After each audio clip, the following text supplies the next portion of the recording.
What's up, guys? It's KB. Make sure you subscribe to the Underground Sports Philadelphia YouTube channel. Click the bell icon down below so you don't miss a single video from us. And thanks for tuning in to another video from Underground Sports Philadelphia. Now let's get into it. Philadelphia, baby, you're going to love it. Best sports fans in the world.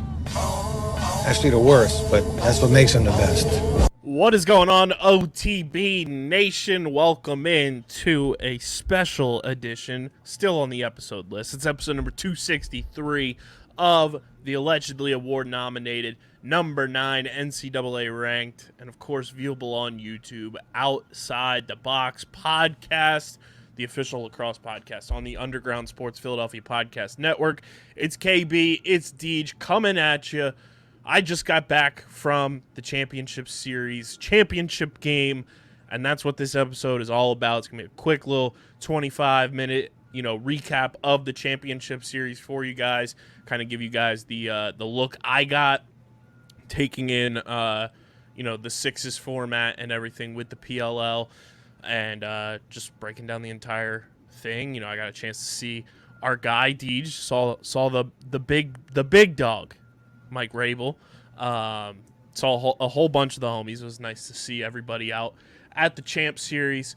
But before we get started, make sure you guys are following us on the socials at OTBLaxPod, Twitter, Instagram. Follow Deej on Twitter at SCS_NextGreat, and follow me at KBIZZL311. Subscribe to the podcast on Apple and Spotify or wherever you get your podcasts.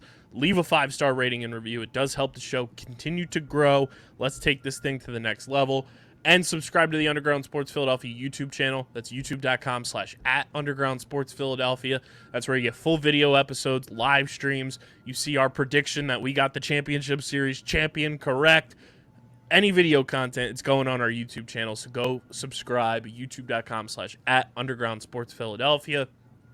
And this entire episode is brought to you by our awesome merch partners, PHI Apparel Company. Guys, stock up on your OTP merch. We're full swing, getting ready. We're pretty soon it's going to be NLL playoff time. It's PLL season right around the corner. College is in full swing. We want to see you guys rocking your OTB merch all across the country, internationally, wherever you may be. You guys, we got the hoodies, we got the shirts. We want to see them out there. We got some new designs in the works that we're going to be sending out to our awesome merch partners that you'll be able to shop as well. And when you go to phiapparel.co, use code underground and you get 10% off any and all merch orders. It's the most effective and direct way to support everything we're doing. So go get your merch, tweet at us, tag us when you get it, because we want to see where you're rocking your merch at. And that's code underground at phiapparel.co for 10% off your order. What's poppin', Deej? We had a Sixes championship series, and it was magical. Yeah, bro. I had an amazing time watching from home. I was doing all kind of stuff this weekend, moving around, seeing friends, going to arguably two of the most bonkers hockey games I've ever been to at any point in my life. But also that didn't mean the championship series wasn't on my mind, and I wasn't in the stands of the student section watching the game on my phone, because I absolutely 100% was. I was locked in for the whole thing. Made my mom and some friends wait for me at dinner while they were already inside. They were waiting to order and everything because I was in my car watching the game. Like, I don't care. I'm going to watch. It was exciting. It was everything we wanted and needed it to be. And in that respect, I just want to start this off on a little bit of a tangent and a speech for all the people out there. I need you. I've had this conversation multiple times with multiple people who understand the game of lacrosse. This weekend was not for us. Right. And it's not for us to enjoy. If you enjoy it, more power to you, because like me, it was an awesome weekend for you and you just enjoyed how much lacrosse you got to watch. But this isn't a competition between anyone. This isn't a water down of the sport. It's a way to bring in people who have absolutely no clue what lacrosse is. Yep. When you think about the average person, the attention span is nothing.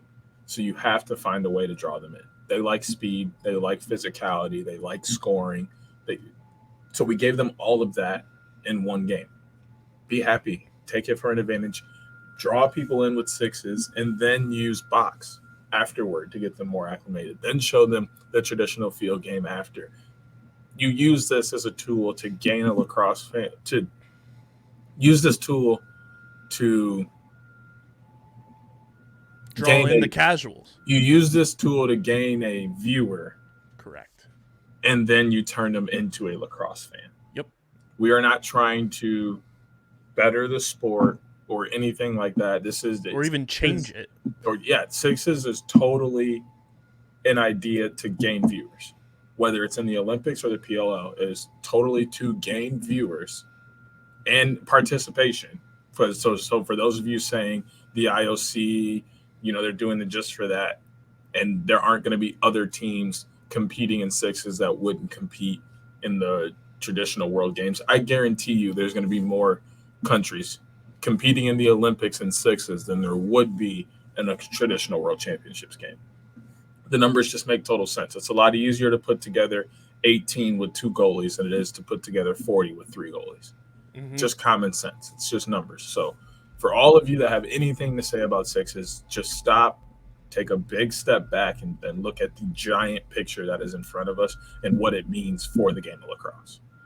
Yeah, and I think it was a fantastic just overall viewing product. Like, I haven't gotten a chance to go watch a full game yet. I will at some point. Obviously you guys know I was working on my musical that I'm a part of the production team for, but from the clips and everything, like highlights and stuff on social media, like aesthetically, viewing wise, it was perfect. And then being there on Sunday for the championship, holy shit, dude.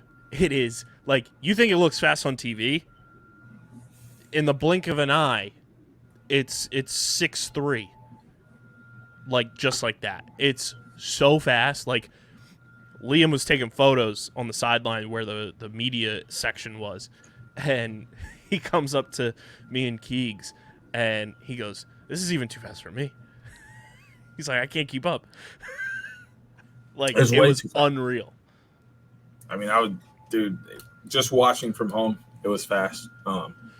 But that's what people like. They need stuff that keeps their attention. And I thought it was a fantastic job by Mike Paul and everyone else at PLL. They put on a fantastic event. It shined. Lots of eyes were on it. It was on SportsCenter Top 10. And that's the kind of stuff that matters. It's just getting eyes in front of the game. And then we do all the other things we need to grow the game. This is just a growing viewers. This has nothing to do with lacrosse.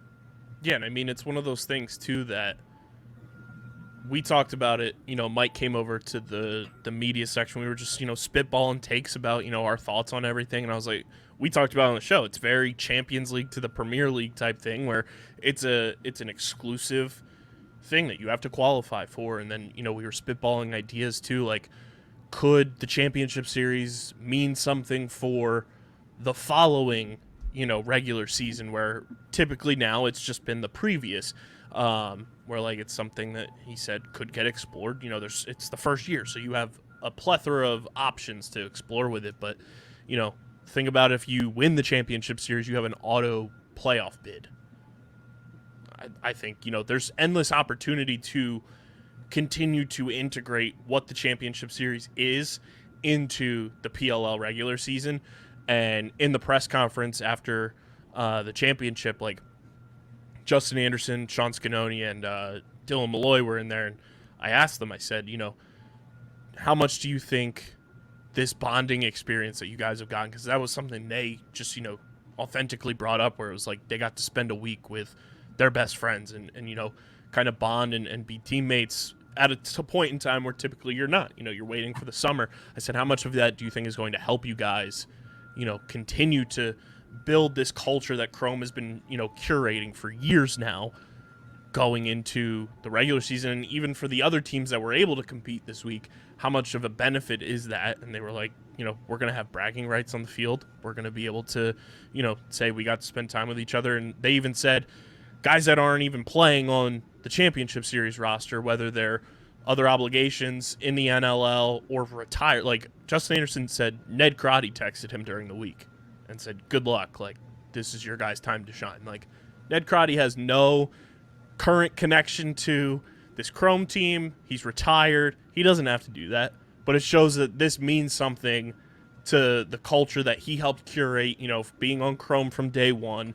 They said Mike Manley was texting them, Galloway, a whole bunch of guys. And that's just that's the cool part about this too, is this proved that even though it's brand new, still meant a lot to the teams that were competing. Yeah, and I mean, that shows to lacrosse. I think a lot of people are comparing this to a Pro Bowl, an All-Star game, like that kind of thing, in other sports. And you don't always see a high competition level in that kind of stuff, or even like pro-ams, right? You don't always see those pro players go to that high level. So this is I don't know if everybody wasn't expecting them to play that hard, but they're professionals. Anytime they step out, it's going to be the best of the best. And that's just speaking to how lacrosse is as a sport. You don't just go out and have fun with lacrosse. You go out and you try. That's the thing. You try your hardest, and that's what's fun about the game. That's what makes the game the game, is everybody's out there putting in their best and enjoying it. So I don't know if people weren't expecting to see that. I think that's what early they got. on that was a concern, I think, of some people being how hard are these guys going to push themselves, being that it's not the regular season and it's this new type of format and stuff like that. But as it went on, you saw, the effort and everything that went into it from all four teams. I think it was Dan Kaplan from Inside Lacrosse, shout out to the boy, who asked Paul that question, because Paul Rabel was in the post-game press conferences yesterday. And, you look at the incentives that were there. Each player got $5,000 who competed, and coach. Winning team got a $10,000 bonus.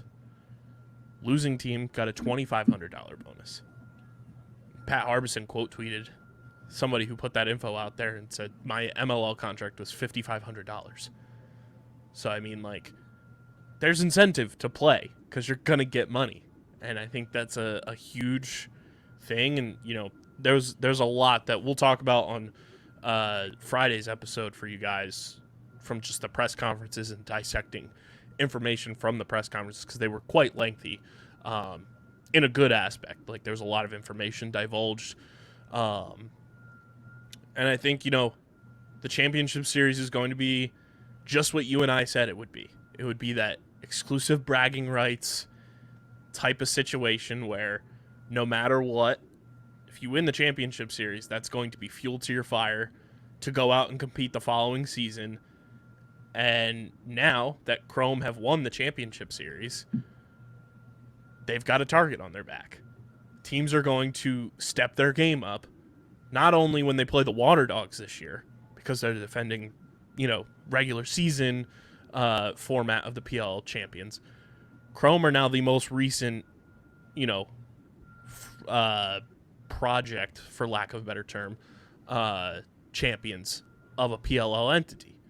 So now you have two teams out of 8 who have a target on their back, who you're going to get the best of the best effort from their opponents in the regular season. And I think that is going to be something that is just as enjoyable this coming regular season, is seeing two teams now getting gunned down in terms of, we want to beat the champs.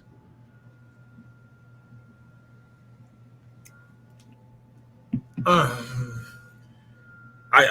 guess I'm saying this from an outside point of view. The championship series means something, but not as much. Yes. But I don't think it can ever mean the same. You know what I'm saying?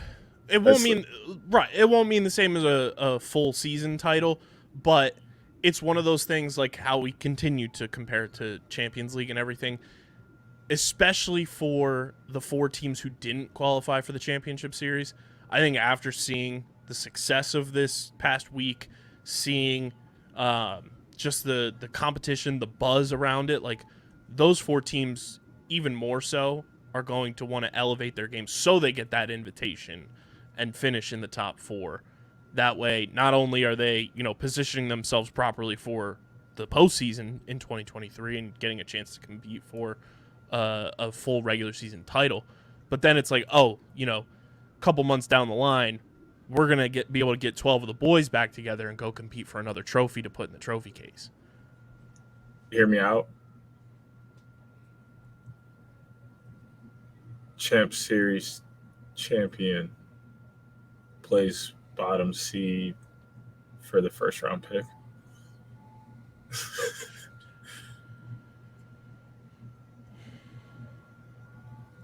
In sixes. Or is that not fair considering they lost in the traditional game and that's the reason why they have the number one pick? Probably. I think that... Or find a way to make it, to make it where the Champ Series is for the number one overall pick. That's something I could see them. Because then I feel like that gives it just that little bit more to actually like gun down. Like, yeah, it'd be cool to win the championship and the Champ Series in the same year, but like the Water Dogs could care less if they weren't even in the championship series. You know what I'm saying? And we talked about it too. Is like, how often is it going to occur that your regular season champion is not doesn't qualify for the championship series? Exactly. And I mean, imagine winning the championship series or the regular championship, the championship series, and you get the number one overall pick because you won it. Like, I could also see like a way to de-incentivize like tanking and everything. Not that any PLL team is tanking really, because it is already so difficult to just like field a roster, but like even from the aspect of like, let's not overload the champion with, all the goods. Like, I'm taking this from my fantasy football league brain for the league that I'm in. Because the top 4 teams qualify for the Champ Series. What if the 5 seed is the one that ends up with the number one overall pick? Because it's like you were just about there, where it's like you're not rewarding the last place team, you're not rewarding the champion with an overload. It's right in the middle and helping like the competition level almost, where it's like, hey, if you had that one extra piece during the regular season, maybe you're a top 4 team, you get into the Champ Series. Or what if we take the top 2 and the bottom 2? Like, you two are clearly the best and you deserve to be here. You two are giving you a shot to like earn this first pick, giving you a shot to like show what you have, earn some extra money. The other thing somebody brought up, they said, what if the team that wins the full season championship gets an auto bid for the championship series? And then leave. Which I didn't hate that either. Because then it opens the door too. Again, like if you have a Water Dog situation or a chaos situation where like the 5 or the 6 seed ends up winning the championship, they're in, and then it's 2, 3, 4, or the other top team, or 1, 2, 3, get in as well, where it's the top 3 teams and then the champion. So then you have your champion from the full season in there competing for another trophy. You kind of elevate the stakes a little bit, because then people really want to try to take them down and prevent them from winning 2 trophies in a season. And then you have the 3 other, top teams competing for it, which I didn't hate that either. I wish there was a way. Well, now that NIL is out, I would love to see this become like a combine kind of thing. But it's so hard. Like, you can't really do that with them being in season. It's a professional combine almost. I mean, yeah, but because I think you and I both agree, a lot of guys who played in this like have the opportunity now for these coaches, whether it's the teams they played for, or if they get sent to the player pool, the other 4 teams or other 7 teams that matter, to be like, yo, let's try and give this guy a spot on our roster. Because I think the 2 guys from Chrome that really showed a lot, and we talked about this before we started recording, Gibson Smith IV and Alex Smith, they were, I think, massive game changers for this Chrome team, especially in the championship game. And then just as a whole, like those guys going into this, unless you're sickos like us and you know who Alex Smith is, nobody knew who that was. When you say Alex Smith, you're probably thinking the former NFL quarterback. Mm-hmm. Alex Smith was somebody who was on full display on ESPN for a whole week, changing the game for Chrome.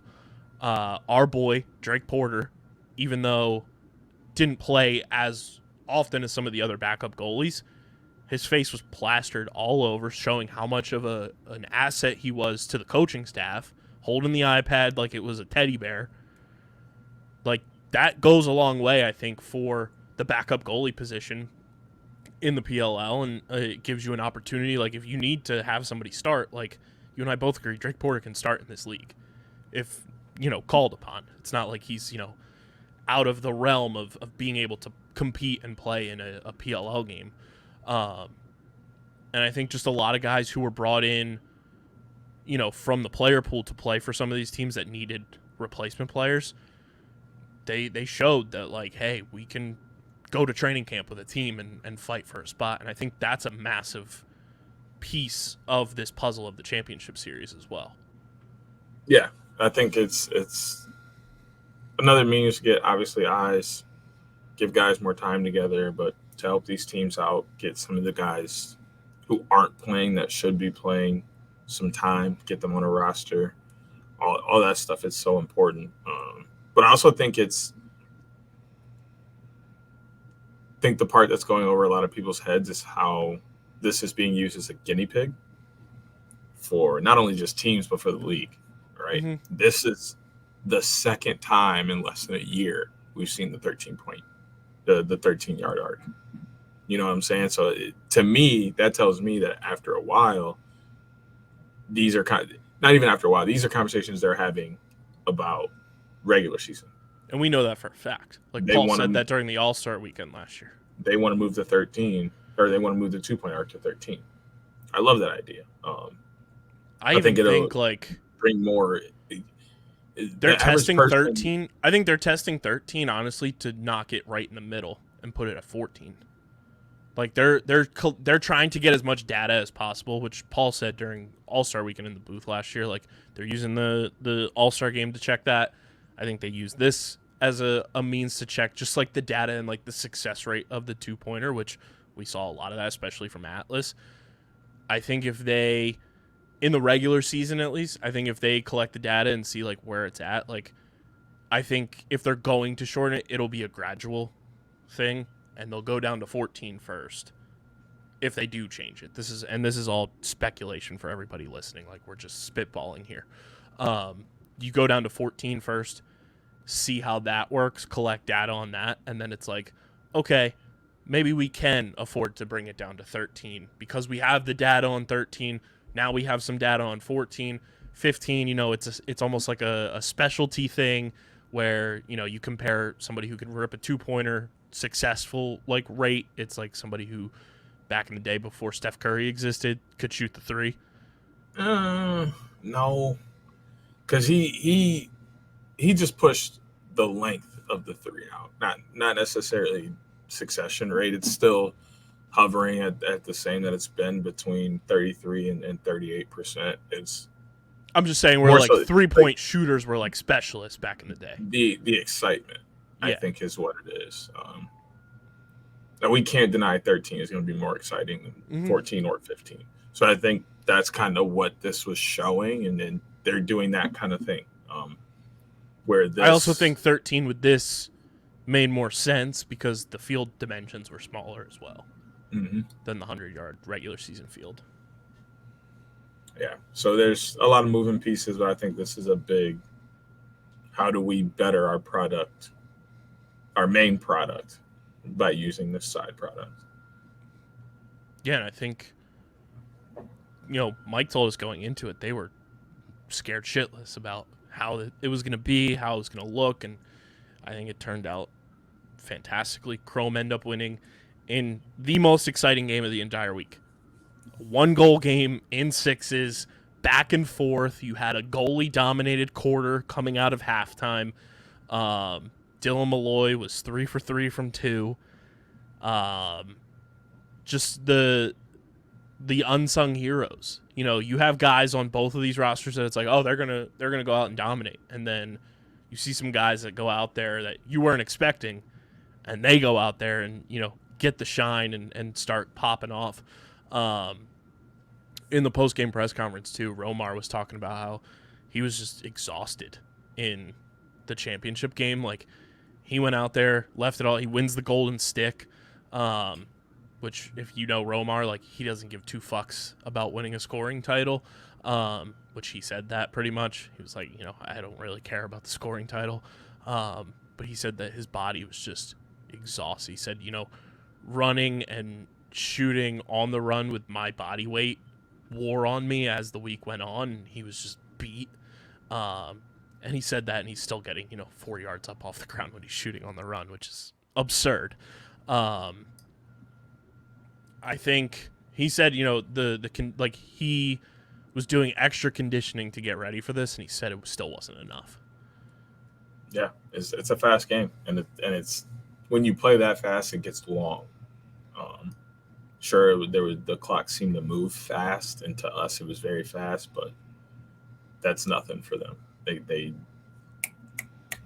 Their body's not used to that. The game of lacrosse is fast, but there's a lot of subtle breaks that you get throughout the game where it's slowed down. 30-second shot clock on a short field, you don't get that. And a lot of their bodies are going to be telling that tale for the next couple weeks. Yeah, I mean, did you see Brian Phipps' tweet with his leg just absolutely bruised and battered? But he said, hey, sign me up for next year because he's ready to go. Shout out to the goalies, too, you know, just as a whole. In a format that is meant to torture the goalies, especially in the championship game, that third quarter that Kincannon and Scanoni had were unbelievable. You know, and Scanoni in the championship game had 2 assists just by the way that he's able to launch the ball. They were both fantastic. And I think as a whole, like, you saw how invested people were. Like, the crowd was unreal on Sunday. It was big Atlas country.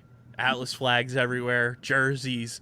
I'm sure a lot of people were down bad leaving there on Sunday. But, I mean, genuinely, the St. James, too, no free ads. That place was a funplex on steroids. I hope, like, from what I could divulge, this is going to continue, the championship series, that is. I would love if it's just, like, home base at the St. James. That place was awesome, dude. Like, if it's there again next year, you got to come down because it was that cool. Very awesome, like, venue, fit everything in. The bar down lounge that they had was, the beer garden was sick. You could get there was no bad spot in the entire, like, field area. Seating wise, you know, it was really, really well done. So props to them, props to the PLL.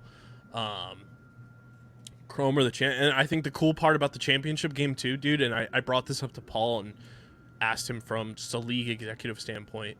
The championship game was coached by an interim coach and an acting head coach. So you want to talk about guys who were showing effort and displaying effort. It proved that, like, that was the case because they're playing for guys that aren't their technical head coach in the regular season / postseason.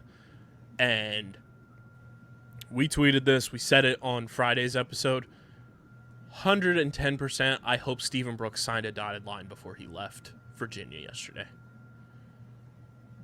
That was a clear topic of discussion. A lot of people felt that way. A very mutual feeling across the board, really. And you could hear it in all of his mic'd up breaks, and just he was speaking in a place of belonging. That was he felt like that was his team and his job already. In his mind, there was no interim tag there, which is kind of what you want to see in that time and space. You want them to come in and own it, and that gives you the confidence and the trust to actually lend that job to someone. So I won't be surprised to see Brooks get it in the next waiting days, possibly. I mean, it's got to be soon. Free agency starts next week.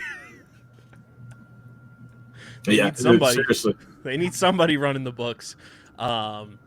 Real MVP of the Champ Series is Matty Palin. He was fantastic, man.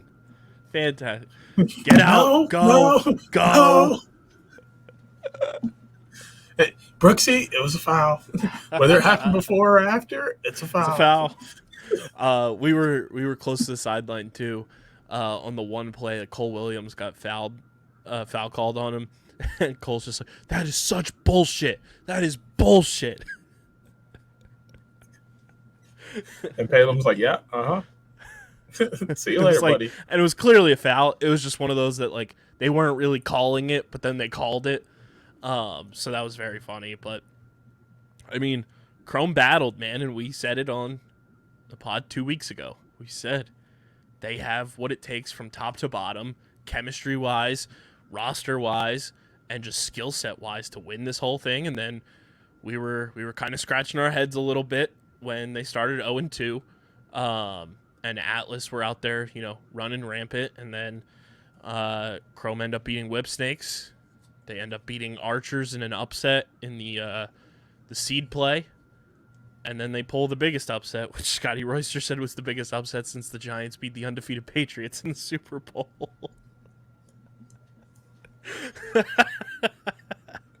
That's hilarious.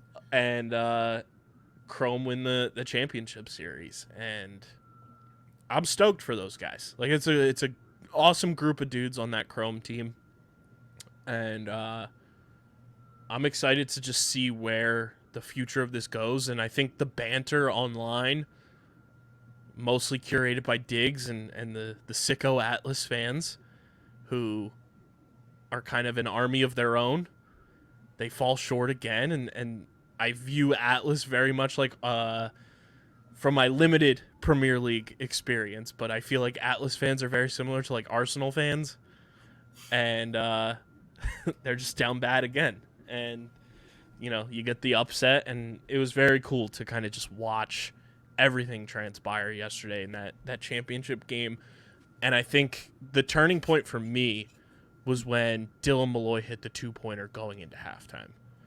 Made it 14-13. Atlas was still leading, but it felt like the momentum completely shifted in Chrome's direction.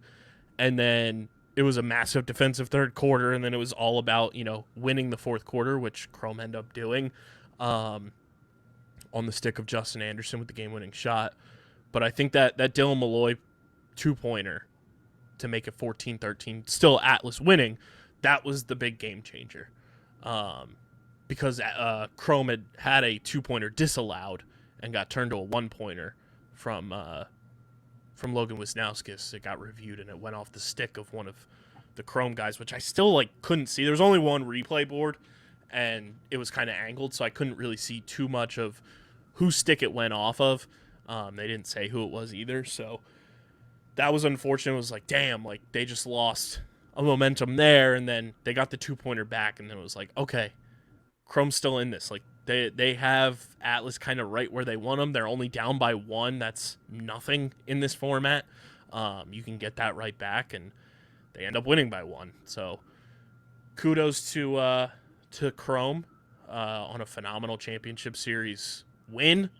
Kudos to all 4 teams. I think they all played fantastic outside of maybe the Whips, but they showed I think Whip Snake's biggest issue was they just had a lot of youth on their team. I think 4 of the guys that they brought were guys that Stags really just wanted to see in a more extensive period of time. And I think as they get more, playing time in just the PLL and then in sixes, they're going to be good.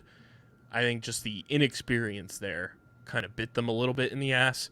And then losing Burnlord, not that it's an excuse, but losing Burnlord thinking you're going to have him was kind of damn, we don't have the goalie of the year now in cage. But I think whips also kind of prove that like a lot of their gamesmanship and their game planning in traditional 10-on-10 is predicated on they're built from the back up. And we said that on Friday's episode. Yeah, it was pretty evident how much having their defense not there was a problem for them. But at the same time, it's not a problem because they were using it for all different things, like we said, kind of they would. Every team's going to approach every game, every type of game differently. And Staggs is one of the best at what he does. So I don't question anything that happens this weekend, other than the whips not necessarily having everyone available that could make them a better Sixers team. Yeah. And I think the crazy thing, I'm looking at the like box score now. The only quarter that Chrome lost was the first quarter. Mm-hmm. They won the second quarter 7-5. Third quarter was 2-2. And then they won 9-7 in the fourth. They were down 9-6 after the first. So, I mean, for them to go out there and not, keep their heads down. Dylan Malloy, 7 points overall in the game. Justin Anderson, 2 for 2 at the stripe in a format that doesn't predicate itself on faceoffs whatsoever. Scanoni had 15 saves in this game too, almost 45.5% on the save percentage, and Chrome had less shots on goal. Their shooting percentage was far superior though. They shot 47.7% to Atlas's 34%, and I mean, the fact that Chrome almost got doubled, they got more than doubled up in turnovers and still won this game is very impressive. Chrome had 14 turnovers to Atlas's 6. I think it's part of the game, though. And it's all, all depends on where you turn the ball over as well. And, Atlas had 8 caused turnovers to Chrome's 3. You see that in any type of game, typically, without seeing the score, you're like, damn, like that team was wreaking havoc, and they're going out there and more than likely winning the game. Yeah, 100%. Defense normally wins championships. Not in sixes. Well, Scanoni did, if you want to count him as a defender, which he defended that goal really, really well. Atlas shot 80% from 2 in this game. Chrome shot 80% from 2. Atlas shot 55.6% from 2. The shots on goal percentage for Chrome, though, is 77.3. That's impressive. To be able to get your shots off like at that clip. It's tough, though, because all shorties in the smaller space, so you're generally shooting a lot closer. Like it's when the 2-point arc is at 13, all of your shots are pretty much coming 13 or closer. And for these guys, I would expect pretty much all these teams to be putting 65+% of their shots on net, just from how relative to the lack of poles and the lack of being able to force outside shots. A lot of these shots are coming on the doorstep. I say that from the aspect of just listening to Romar talk about how beat he was, and just how you have to be locked in, not only physically but mentally as well. That's impressive. Chrome was just we're locked in, and didn't let up off the gas pedal after that first quarter of losing, 9-6 after 1. Because I think in any other scenario, we saw how well Atlas was playing throughout the entire week, that you see that Atlas team up 9-6, it's oh fuck, we're not in the best position to win this game. So for them to lock in mentally too, and just not let up, and I think they learned a lot from the first matchup that they played against them. And this was the lowest point output that Atlas had the entire week.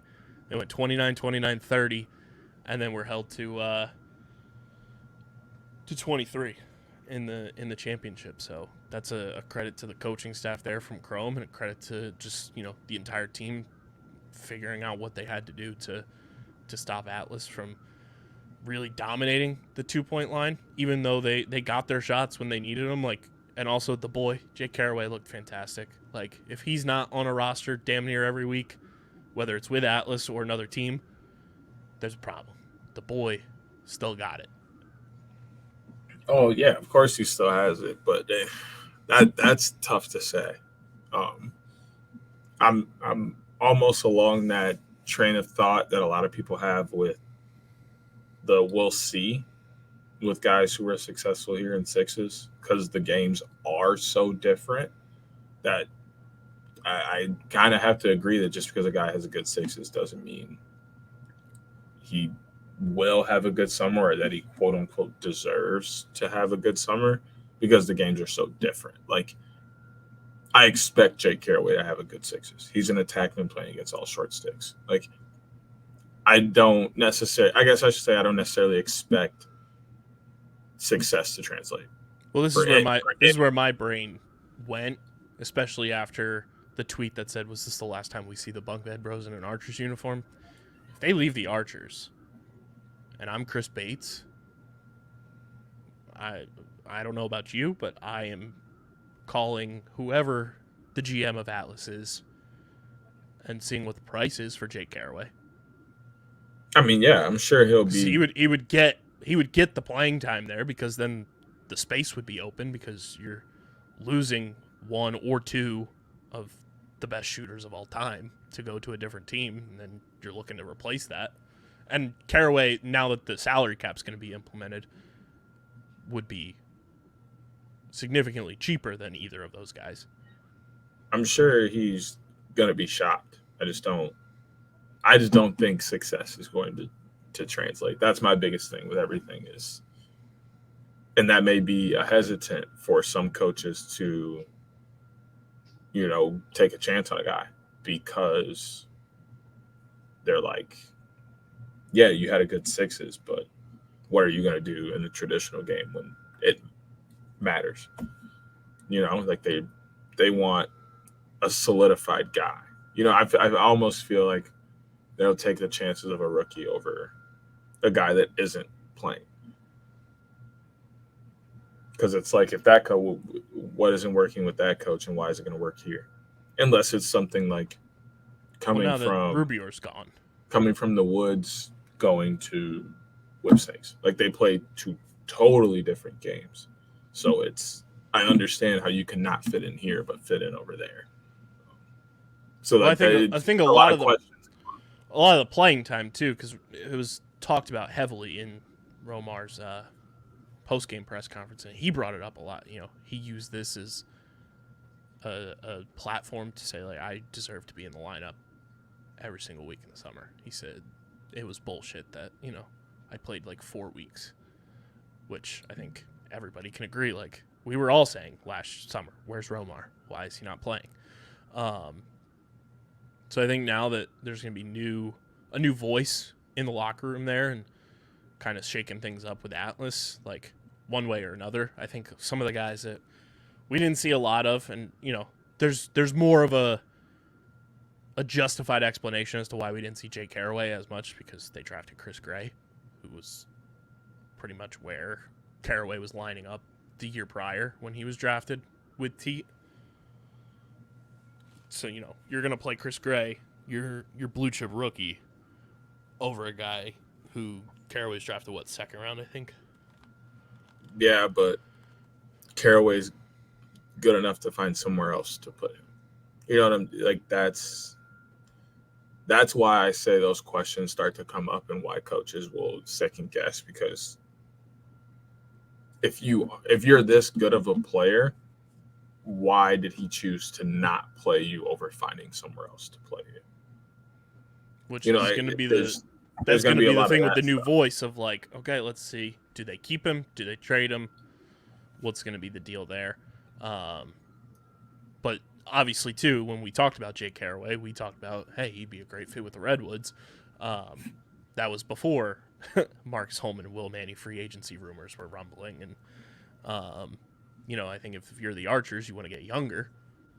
pairing Caraway with Grant and Tom Schreiber and Ryan Ambler and Connor Fields is you can do much worse, I would say. Definitely could do worse. 1,000%.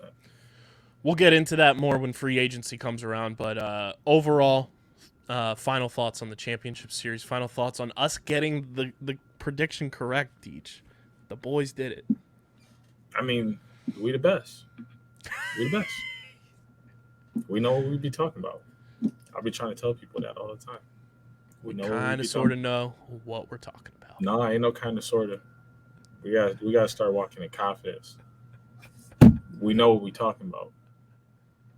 Shout out to the beauties. Oh, I did have to bring this up. So CFO Margie came to the Champ Series with us. Took in her first PLL action ever in person. But I brought this up to her. In my spot, holding it down. Brought this up to her when we went out to dinner last night. I said, so you remember it wasn't really a bet. It was just like a manifestation almost in 2021. Because my guy, Jackson Morrill, now Championship Series champion, if he made the All-Star game, I was going to buy his Chrome jersey. Well, now that he's a champion, do I have to buy his jersey? I don't know, do you? You made that bet with yourself. I'm asking you because it was an on-pod like justification thing if he was an All-Star, which we both agree that year he kind of got snubbed. Now that he's a champion, do we full send the hashtag my guy and get the championship series? That's jersey? a you question. I said I had to bring it up to you. I'm a very you know how I feel about betting. So I said it wasn't a bet. Once I make a bet and it sails, it's gone. that thing gone. It was more a manifestation because of the way bet. he played in 2021. A manifestation. Well, if this happened, then I'm a. Well, it wasn't really a bet because we both were like, yeah, he should be an All-Star. We both were on the same page with it. It wasn't betting like against the PLL though. Like it's a bet. We're betting against the fans. Same thing. It's all the same thing. A bet is but I didn't view that as a bet, really. A bet would have been like, oh, I'm going to do, if this happens, I do. Deadline. When a deadline hits, it hits. Ain't nothing I can do about that. When a deadline hit, it hit. She said I should bring it up to you as the rock was kicked down the road. That is my that's my piece on it. If it was up to me, I'd say deadline pass. I ain't got nothing for you. She'd love to hear that as a teacher. Yeah, right. She's like, you know what? You're right. I gotta use that. One way or another. So balls back in your court. Sorry. One way or another, I'm gonna end up getting a Chrome. So you might as well just get it. Jersey, but might as well just get it.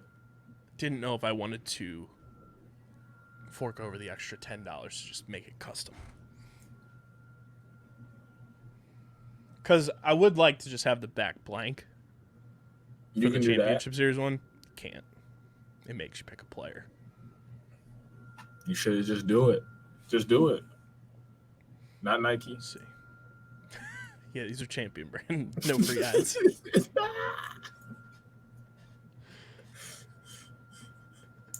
Also, I think Chrome had the best overall jersey number roster. Like the way the numbers that the guys had. Whoa. Aruk, he ruined it for Atlas. He came out. Oh yeah, 60. O'Rourke had 60.